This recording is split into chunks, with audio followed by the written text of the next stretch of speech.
প্রথমবার যখন এই হাসিনা ক্ষমতা এসেছিল, এদেশের লক্ষ ওলামায়ে কেরামদের উস্তাদুল আসাতেজা শাইখুল হাদিস আল্লামা আজিজুল হক সাহেবকে জেলে পুরেছিল। দ্বিতীয়বার ক্ষমতায় এসে শাইখুল হাদিস আল্লামা আজিজুল হক সাহেবের ছাত্র মুফতি জসিমউদ্দিন রহমানীকে, আজিজুল হক সাহেবের ছেলে মামুনুল হককে, এরকম হাজার হাজার ওলামায়ে কেরামকে জেলে পুরে জেলখানা ভরে ফেলেছিল আর জঙ্গি নাটক সাজিয়েছিল। আমাকে বলা হয়েছিল আনসারুল্লাহ বাংলা টিমের প্রধান।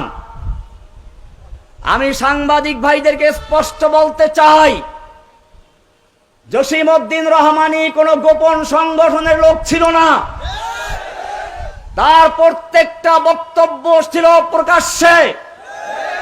যখন বাংলাদেশের মুসলিম জনতার ঈমানকে পরীক্ষা করার জন্য, ঈমানকে চ্যালেঞ্জ করে শাহবাগে নাস্তিক জাগরণ শুরু করা হয়েছিল, জসিমউদ্দিন রহমান যখন গর্জে উঠেছিল ইসলামী জাগরণ তৈরি করার জন্য।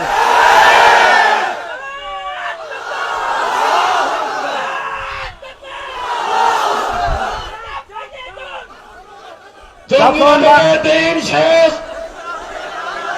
জসিমউদ্দিন রহমানের বাংলাদেশ, জঙ্গি নাটকের দিন শেষ। এখনো শেখ হাসিনার সেই জঙ্গি নাটকের কিছু প্রেতাত্মা বসে আছে। শাসন যন্ত্রের ভিতরে এরা লুকিয়ে আছে। সুযোগ পেলেই এখনো সেই হাসিনার মতো বলতে থাকে জঙ্গিবাদী, তাকফিরি, অমুক তমুক।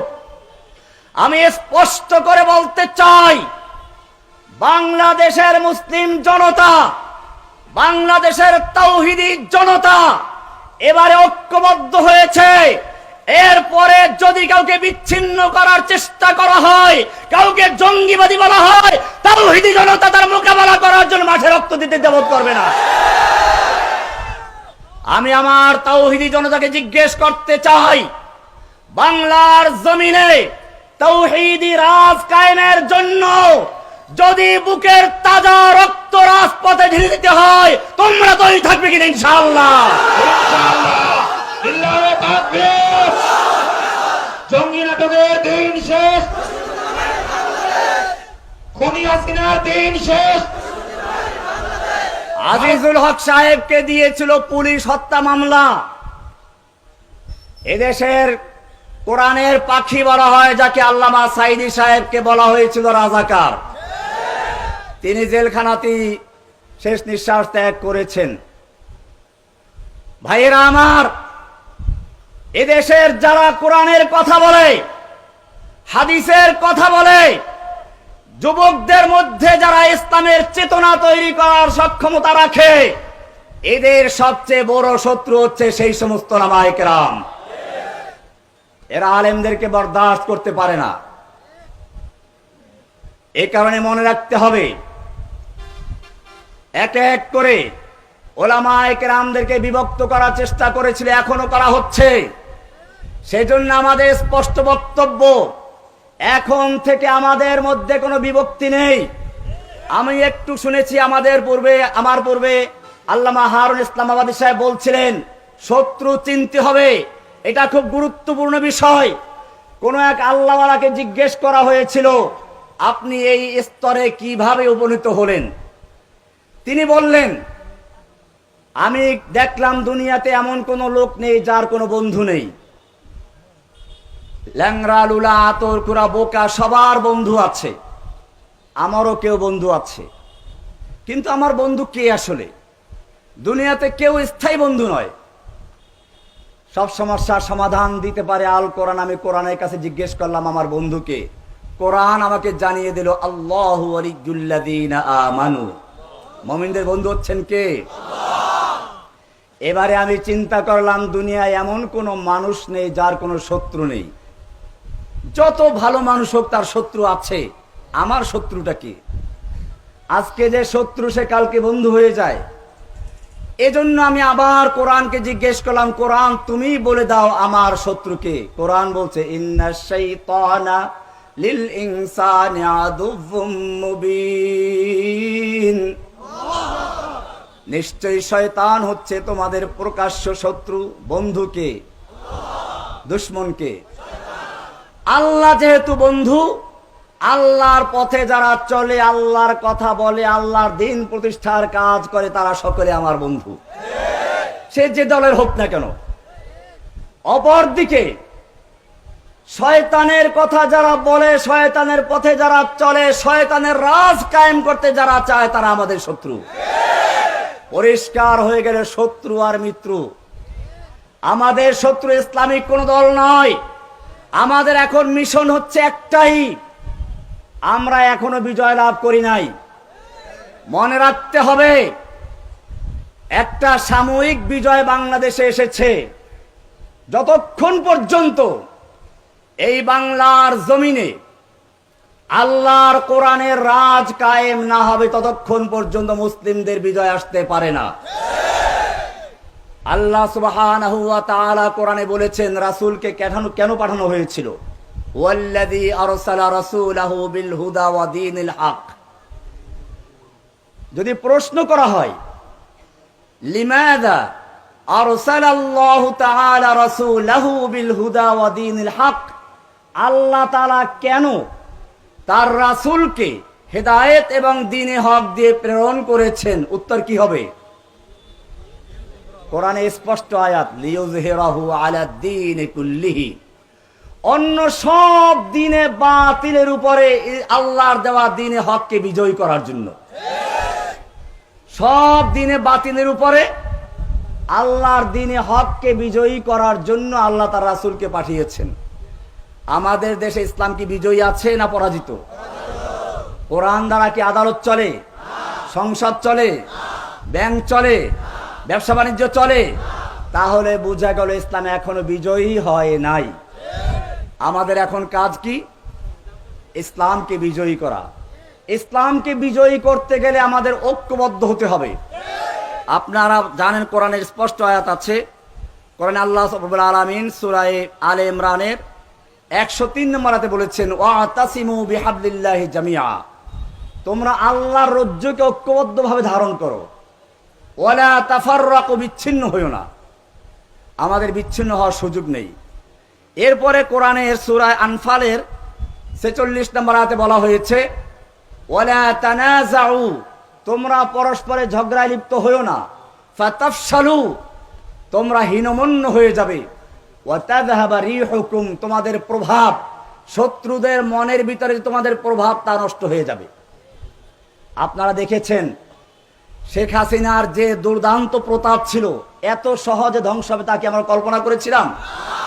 আমার মনে পড়ে কোরআনের আয়াত, মা যানানতুম আন ইয়াখরুজু ওয়া যান্নু আন্নাহুম মানিআতুহুম হুসুনুহুম মিনাল্লাহ। তোমরা ধারণা করো নাই সে এরকম পালিয়ে যাবে।